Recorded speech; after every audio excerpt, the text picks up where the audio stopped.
ఇప్పుడు ప్రజల్ని భయపెట్టడానికి, ప్రజల్ని భయభ్రాంతులకు గురి చేయడానికి, కాళేశ్వరం మీద మామూలుగా బురద జల్లడానికి పనికిమాలిన మాటలు మాట్లాడుతున్నాడు. ఏమంటాడు?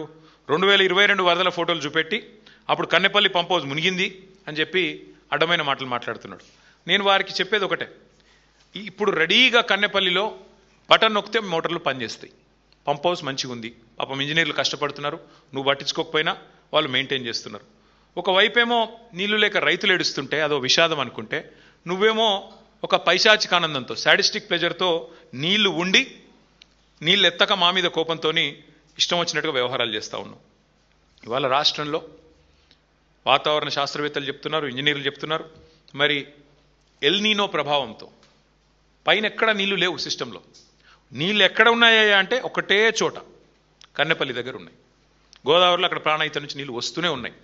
ఇది అక్టోబర్ వరకు కొనసాగుతుంది. ముఖ్యమంత్రి గారు వర్షాలు వచ్చే సూచన లేవని చెప్తా ఉన్నారు వచ్చే వారం రోజులు. మేము అందుకే చెప్తా ఉన్నాం, మేడిగడ్డ బ్యారేజ్ ముట్టే అవసరం లేకుండా దానికి 14-15 కిలోమీటర్ల పైన ఉన్న కన్నెపల్లి పంప్ హౌజ్లో అక్కడ వచ్చే నీళ్లతో, ఇప్పుడు అక్కడ 97 మీటర్ల మీద పోతున్నది, 93.5 మీటర్ల కాడ మీరు పంప్ హౌస్ చాలు చేస్తే చాలు, నీళ్లు అన్నారం పోతాయి, అన్నారం నుంచి సుందిల పోతాయి, సుందిల నుంచి ఎల్లంపల్లి, ఎల్లంపల్లి నుంచి మిడ్మానేరు, మొత్తం నేను చెప్పినట్టు అన్ని జలాశయాలు నింపొచ్చు.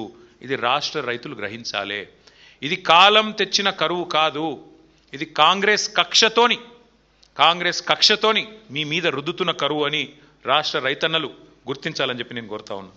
రేవంత్ రెడ్డి గారు దయచేసి మా మీద కక్ష ఉంటే కేసులు పెట్టు, మా మీద కక్ష ఉంటే మమ్మల్ని బూతులు తిట్టు, మా మీద కక్ష ఉంటే ఇంకా రోత మాటలు మాట్లాడు, మాకేం పర్వాలేదు, అలవాటైపోయింది.